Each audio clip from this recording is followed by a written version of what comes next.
Hi hello friends, welcome to Kodak cooking. இன்னைக்கு நம்ம பார்க்க போறது ரொம்பவே ஸ்பெஷலான ஈவினிங் ஸ்நாக்ஸ் ரெசிபி தான். அடமழைக்கு வீட்லயே சிம்பிளா ஒரு ஸ்நாக்ஸ் செஞ்சு பார்க்கலாம் அப்படின்னு எல்லாத்துக்குமே தோணும். அவ்வளவு சிம்பிளான ஒரு ஸ்நாக்ஸ் ரெசிபி தான் இன்னைக்கு நம்ம பார்க்க போறோம். இன்னைக்கு நம்ம பார்க்க போறது ஓமப்பொடி. ஒரே ஒரு சிம்பிளான இன்கிரிடியன்ட் வச்சு ஓமப்பொடி ஈஸியா வீட்லயே செஞ்சிடலாம். ஸ்கூல் விட்டு வீட்டுக்கு வர குழந்தைங்களுக்கு சூப்பரான ஒரு ஸ்நாக்ஸா இருக்கும். இப்போ வீடியோக்குள்ள போலாம்.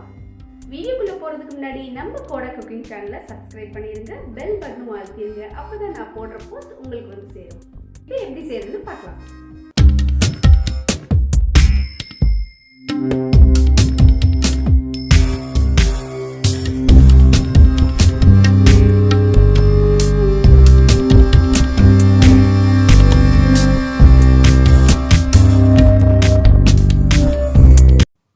செய்கிறதுக்கு ஒரு பவுலில் ஒரு சின்ன டம்ளர் தண்ணி சேர்த்துக்கோங்க.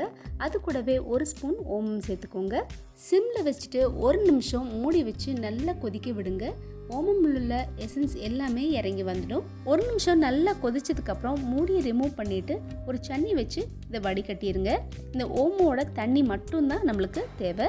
இப்போ இதை ஓரமாக வச்சுருங்க, நல்லா ஆறட்டும். ஒரு பவுல் எடுத்துகிட்டு ஓமப்பொடிக்கு மாவு தயார் பண்ணலாம். ஒரு சன்னி வச்சுக்கோங்க. 2 கப் கடலை மாவு இது கூட நான் சேர்த்துக்கிறேன். எந்த கப்பில் நீங்கள் அளந்து எடுக்கிறீங்களோ அதே கப்பில் நீங்கள் 2 கப் சேர்த்துக்கோங்க.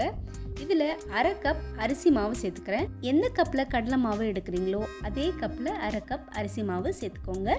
இது கூடவே 1/2 ஸ்பூன் மஞ்சத்தூள் சேர்த்துக்கோங்க. ஓமப்பொடி நல்ல கலராக இருக்கும். கூடவே தேவையான உப்பு சேர்த்துக்கோங்க. இப்போ இது எல்லாத்தையுமே நல்லா ஜலிச்சு எடுத்துடலாம்.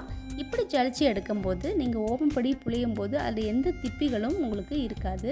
2 முறை கூட நீங்கள் ஜலிச்சு எடுத்துக்கலாம். பாருங்கள், இது மாதிரி நல்ல ஃபைன் பவுடராக வந்துடும். இப்போ இது கூடவே 1/2 ஸ்பூன் பெருங்காயத்தூள் சேர்த்துக்கோங்க. நம்ம கடலை மாவு சேர்த்துருக்கனால 1 ஸ்பூன் நல்ல பசும் நெய்யை விட்டுக்கோங்க. உங்களுக்கு நெய் விட விருப்பம் இல்லை அப்படின்னா நீங்கள் எண்ணெய் கூட விட்டுக்கலாம். பட் நெய் விடும்போது நல்ல வாசனையாக இருக்கும். இப்போ இந்த ஓமப்பொடியை கலக்கிறதுக்காக நம்ம கொஞ்சம் கொஞ்சமாக நம்ம வடிகட்டின ஓம தண்ணியை இது கூட நம்ம சேர்த்துக்க போகிறோம். நீங்கள் சப்பாத்தி மாவுக்கு எப்படி பிசைவீங்களோ அதே மாதிரி நீங்கள் பிசைஞ்சு எடுத்துக்கோங்க. கொஞ்சம் லூஸாக இருந்துச்சுன்னா உங்களுக்கு புளியும் போது கொஞ்சம் ரொம்ப ஈஸியாக இருக்கும். ரொம்ப டைட்டாக பிசைஞ்சிட வேண்டாம். பாருங்கள், இது போல் வெண்ணெய் மாதிரி நல்லா சாஃப்டாக இருக்கணும். ஓம தண்ணி உங்களுக்கு பத்தலை அப்படின்னா இன்னும் கொஞ்சம் தண்ணி விட்டு கூட நீங்கள் பிசைஞ்சு எடுத்துக்கலாம்.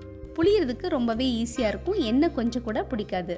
இப்போ ஓமப்பொடி செய்கிறதுக்கு அடிகனமான கடாயில் தேவையான அளவு எண்ணெய் ஊற்றிக்கோங்க.